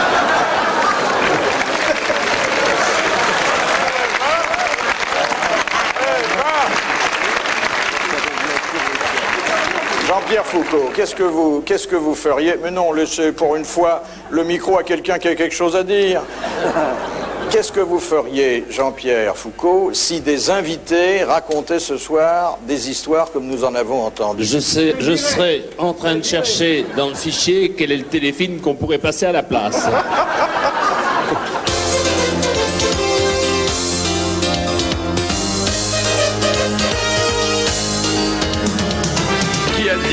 Les furies étaient vierges, d'où leur rage. Jules Renard. Un auteur de roman? Oui, entre autres. Balzac. Non. Entre autres, ça veut dire il était comédien, il faisait autre Non, chose. t'es pas comédien, mais il a écrit autre chose que des romans. Des pièces. C'est pas Hugo? C'est Victor Hugo. Bonne réponse de Roger Pierre. Eh ben oui, eh ben oui. Comment la belle au bois dormant prénomma-t-elle ses 2 enfants? Aurore. Oui. T'énerve pas, Isabelle. T'énerve pas, détends-toi, Isabelle. Aube. Non, Aurore et... Mogadon. Mogadon. L'examine. Aurore et... Le coucher de la nuit, ça s'appelle comment? Céleste. Isabelle Mergo, ce qui suit l'aurore, c'est le... Le jour. Le jour. Aurore et jour. Bonne réponse d'Isabelle Mergo. Bravo, elle est merveilleuse. Bravo. Bravo. Et là, Ça, c'est de l'intelligence, ça, c'est de la matière grise. Oui, mais C'est toi, vraiment de l'intelligence aussi. C'est la matière grise, c'est tout tout le tient dans tout mon craquement de cheveux, la chaque qui descend, je peux parler, je trouve. C'est pas de la négligence, c'est tout. c'est quelque chose qui est rentré et puis qui n'en est plus sorti. De Monsieur Lattré de Sarthe-Lespas. Comment les caodaïstes entrent-ils en contact avec leur Dieu? Les caodaïstes? Les caodaïstes? Qu'est-ce que c'est que ça? Ce sont des gens qui, au départ, croient en Dieu, croient dans le Christ, mais croient dans d'autres dieux. Ils sont un peu panthéistes et ils ont une façon bien personnelle d'entrer en contact avec ces dieux. Avec des trompes, c'est pas ça? Les tables qu'on Oui, tourne. exactement. Ils font du spiritisme pour entrer en contact avec leur Dieu. Bonne réponse de Sophie Desmarais. Moi, ça m'a toujours épaté parce qu'ils disent toujours si t'es là un coup, si t'es pas là deux coups. Oui. Alors ça, je trouve ça étonnant. Mais c'est très sérieux. Mais il y avait des gens sérieux. Elle a son escalope. Laissez la professionnelle nous parler ça, on va se régaler. Vas-y, ma cocotte. Elle a son J'ai participé à très nombreuses séances de spiritisme. C'est quelque chose de très sérieux. Faut pas plaisanter avec ça. Sûr, moi j'ai fait tourner des tables, des verres, des assiettes. Non, c'est très sérieux. On Et des rigole pas manèges avec ça. aussi, et pas. Et des manèges. Quand vous avez fait cette séance, avec qui êtes-vous entré en contact? Bien, la première fois, et c'était 2-3 jours après sa mort, c'était Fernand Reynaud. Mais bon, j'ai pas d'explication à donner à ça. Hein. Et qu'est-ce qu'il vous a dit? C'est très sérieux. Qu'est-ce qu'il fait une explication à la poufiasse? Non, je n'ai pas d'explication. Alors, qu'est-ce qu'il vous a dit, Fernand Reynaud? J'ai constaté que la table...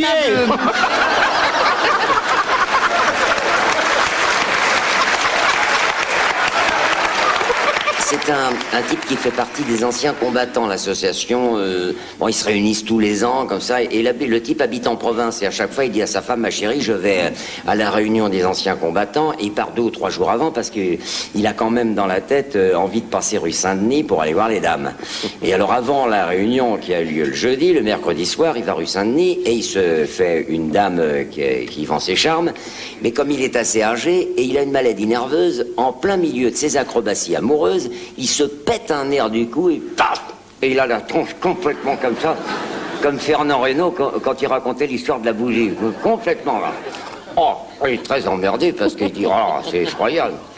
C'est effroyable parce que le président des anciens combattants, il a eu une blessure de guerre, mais lui, c'est dans le sens contraire. Il est comme ça. Moi, il sait très bien que je suis pas blessé comme ça. Quand il va me voir arriver, il faut que je me planque. Alors le lendemain, le jeudi matin, il arrive, il se fout derrière une colonne. Il y a le président qui se lève, il fait...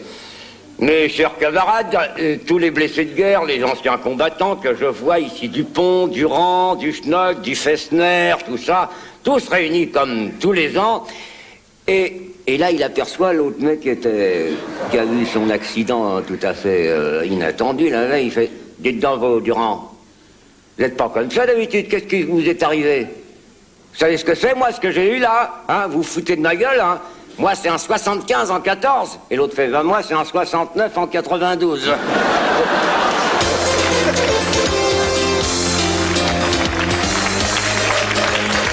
Racontez-nous, amiral, ce que vous avez pensé la première fois que je vous ai présenté Léon Zitrone. Je peux pas vous dire vraiment, mais lorsque je suis rentré dans votre petit bureau crasseux, vous étiez en train de manger un sandwich à moitié avarié qui dégageait une odeur infecte. Et là, j'ai vu Léon Zitrone à côté de vous, me l'a présenté, m'avait dit, vous avez déjà vu cet homme. Je ne l'avais jamais vu. Mais je l'avais senti depuis le début du couloir. J'avais marché sur des miettes, j'avais vu une cravate qui pendouillait, et puis tout à coup, là j'ai vu un homme dont le regard, derrière des lunettes épaisses, paraissait doux et intelligent. Vous le flattiez à la hauteur de l'épaule, on aurait pu croire que c'était la braguette, mais comme vous étiez monté sur 3 bottins, on pouvait penser que c'était l'épaule. Vous m'avez dit, maintenant que vous vous lancez dans l'audiovisuel, il faut que vous connaissiez cet homme qui est une montagne. Oui, mais je l'ai mieux dit que cela. Non, mais c'est pas vous qui parliez, c'était Philippe. En fait, vous êtes devenus très amis, je le sais par la suite, je vous ai vu. J'ai beaucoup d'estime pour Léon. Vous savez que j'aime bien les personnages savoureux et les anecdotes. Et c'est une anecdote du chanoine Kir que tout le monde aime bien, parce qu'il a laissé un breuvage savoureux lui aussi.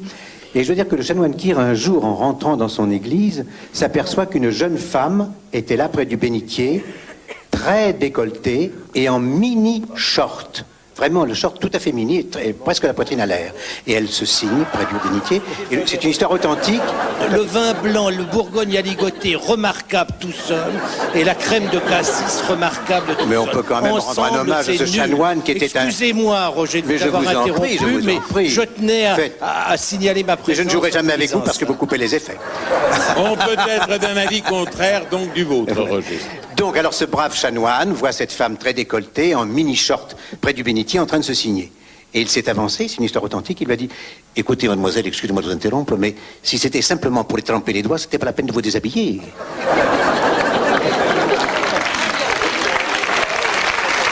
Quelle différence y a-t-il entre le maquereau de Méditerranée et le maquereau de l'Atlantique? La couleur des chaussures. La couleur des chaussures. Alors attendez, la cravate, Guy, ça y est. La couleur des chaussures.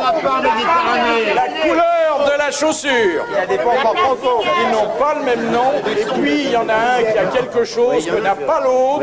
Une bague. Un portefeuille. De flotter, c'est la festine natatoire. Applaudissez Carlos.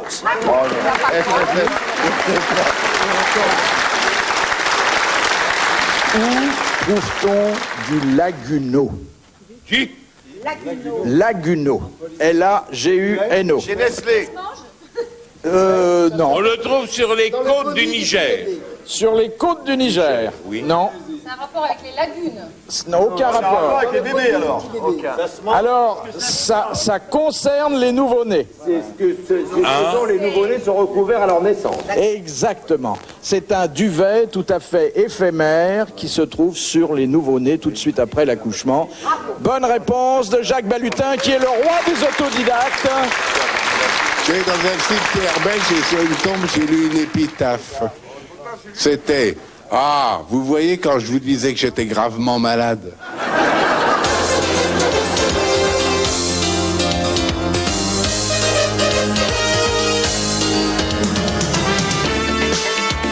Quel est l'animal qui se sert de sa tête pour pondre ses œufs?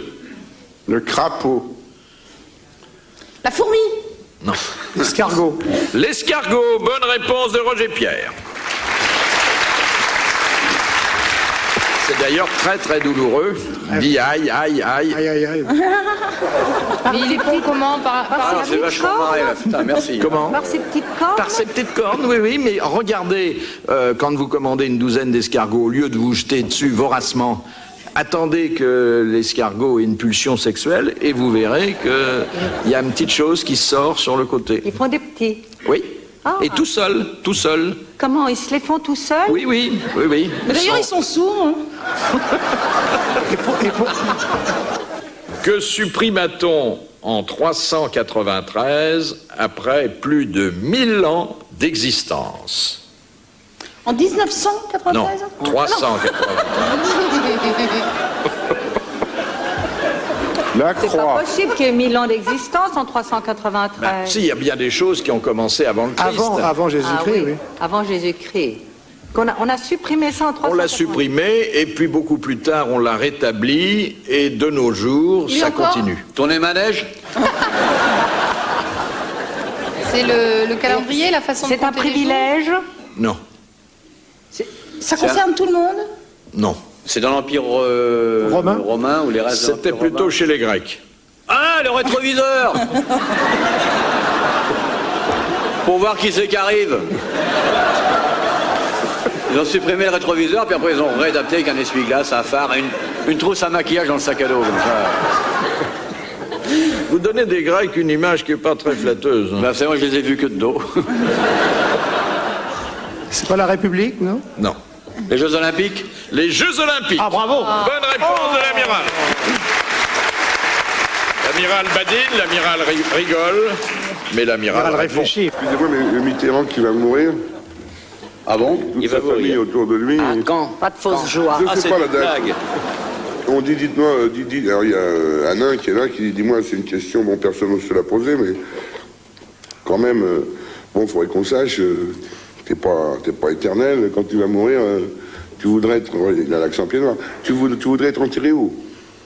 Ah, c'est une bonne question, dit Mitterrand, oui, j'ai pas bien réfléchi. Et vous y avez pensé? Il dit oui, on a pensé on a pensé au Panthéon. Oh non, ça fait pompeux, non, c'est pas trop les points du socialisme.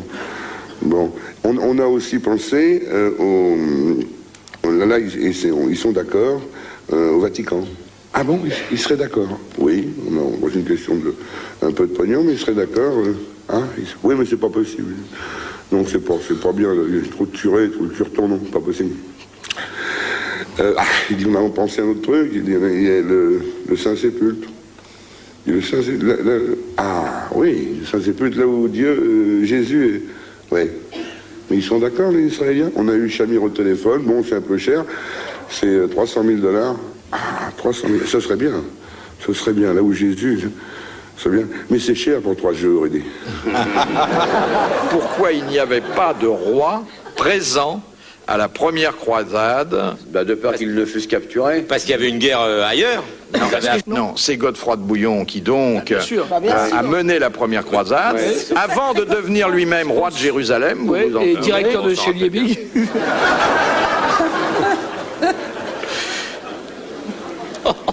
Il y avait en France... Godefroy de Bouillon, il envoyait ses potes au feu.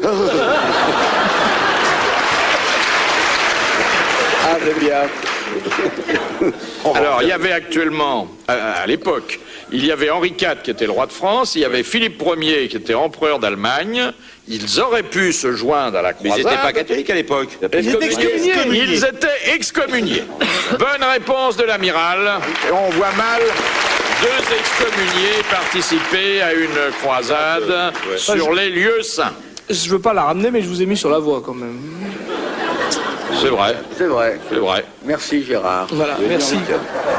C'est un Belge qui arrive au Touquet, il loue une chambre.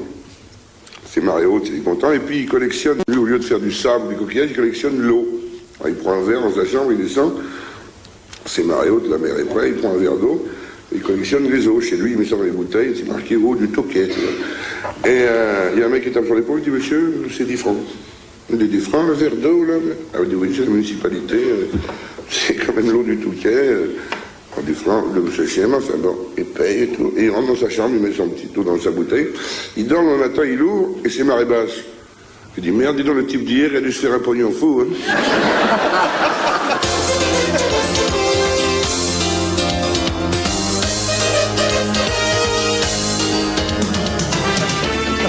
Dans un salon de thé 3, peut-être que si vous la connaissez, vous m'arrêtez parce que... Voilà. Il fallait bien qu'il y en ait un qui le fasse.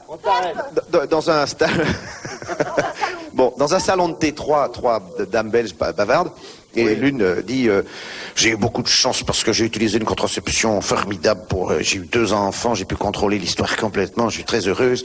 L'autre qui dit moi aussi, mais j'ai utilisé une autre méthode que vous aviez utilisé la température, moi j'ai utilisé le retrait, mais ça marche très très bien, c'était formidable. Et vous, madame, comment vous avez fait pour avoir un seul enfant alors que la contraception n'existait pas vraiment? Comment avez-vous fait ça? Dis-moi, j'ai utilisé une méthode qui est la méthode de Beuquelaer. La Beuquelaer, nous ne connaissons pas cette méthode. Qu'est-ce que c'est? Vous connaissez les biscuits de Beuquelaer? Vous dites oui, nous connaissons les biscuits de Beuquelaer. Eh bien, voyez, mon mari, comme il est tout petit, bien plus petit que moi, nous faisons la chose debout, et quand je le sens venir, je shoot. Alors ça, c'est une question littéraire pour Robert Sabatier, pour Paul Gutt, pour Alphonse Boudard. Merci. Accordez-leur, messieurs, qui avaient publié aussi des livres, que ce sont des écrivains professionnels et qui ne font que ça. Asseyez-vous, monsieur Secaldi. Alors, où Pascal avait-il dissimulé son testament? Dans sa brouette. Il avait caché son testament et ses dernières volontés. Dans son tombeau. Dans sa perruque. Dans sa perruque. Dans sa perruque. C'est bien, mais c'est une bonne réponse de Jacques Balutin et de l'amiral, oui. Sous sa perruque.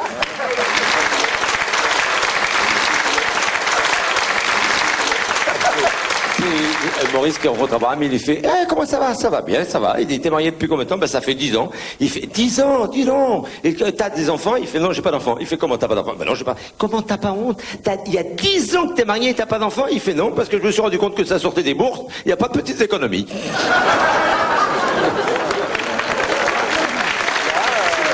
s'appelle le grec qui porte la fustanelle, un court-jupon évasé. Mais non, pas une salope. Un jaune, on vient de le dire. Bien, monsieur Secaldi. Vous êtes à la montre d'une histoire, monsieur Montaigne.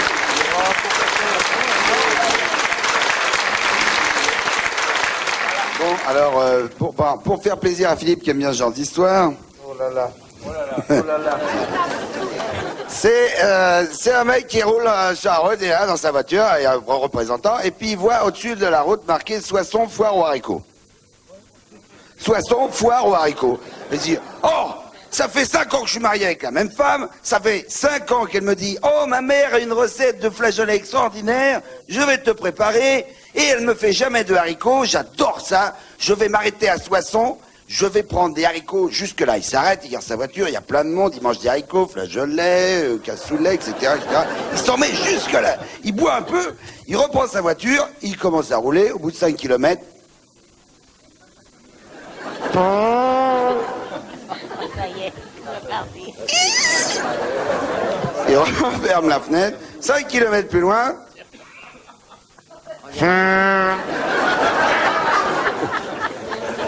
Il rentre comme ça à Paris, bon, il arrive, c'est le soir, il garde sa voiture, hop, là c'est la voiture, c'est pas lui, hop, il sort, personne dans la rue. Il rentre dans l'immeuble, hop, il appuie sur le bouton de l'ascenseur des gens rentrent. Bonsoir messieurs, dames, vous gagnez quel étage? 3e, hein, c'est 4e, hein, dans l'ascenseur. 3e, au revoir messieurs, dames, merci. 4e. Il ouvre la porte. Merde, mes clés. Ding dong. Sa femme. Chérie, qui c'est quoi? Qui c'est? C'est moi, chérie, j'ai oublié mes clés. Oui, j'arrive. Elle met un peu de temps, il en profite. Bon. Et puis il ouvre la porte, puis elle referme légèrement la porte derrière elle. Oh, chérie, écoute, je t'ai préparé une surprise. Je vais te bander les yeux, puis tu vas rentrer, je vais t'asseoir à table. Ah oui, ah bon. Hop, elle lui bande les yeux, avec un petit foulard, elle l'emmène, alors il arrive. Assieds-toi, chérie, assieds-toi. Il s'assied. Voilà. Alors, attention, mon chéri, je t'ai préparé une surprise, je vais t'enlever ton bandeau. Attention, 1, 2, le téléphone. C'est pas vrai qu'ils aient les téléphones comme ça. Bon, attends, je vais répondre. Tu n'enlèves pas ton bandeau, c'est une surprise que je t'ai préparée. Surtout, je tiens à te la faire découvrir moi-même. Elle va dans la chambre, elle prend le téléphone. Ah, bonjour Albert, comment tu vas? L'autre, il est là, dans la salle à manger. Oh, j'ai promis de pas enlever mon bandeau, mais...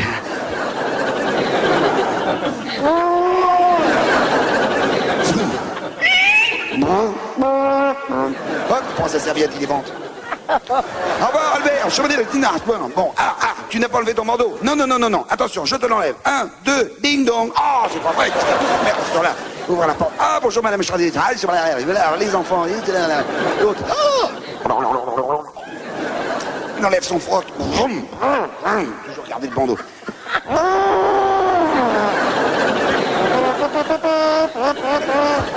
Il y va, il est vente avec la chemise. Au revoir, madame, je suis désolé. Vite, il remet son pantalon, vite. Hop. Il se rassied. Tu n'as pas touché ton bandeau, mon chéri? Non. Attention, je t'ai préparé une surprise, tu vas voir, je t'enlève ton bandeau. 1, 2, 3, elle enlève le bandeau. Et là, il voit horrifié 25 copains. Happy birthday to you. C'était pour la 5e. Se termine la 5e. Rendez-vous pour la 10 000e des grosses têtes sur RTL et sans doute ce soir-là sur TF1. Ce sera, je vous le rappelle, notez la date tout de suite, le 1er février 2007. Bravo, bonsoir. Bravo.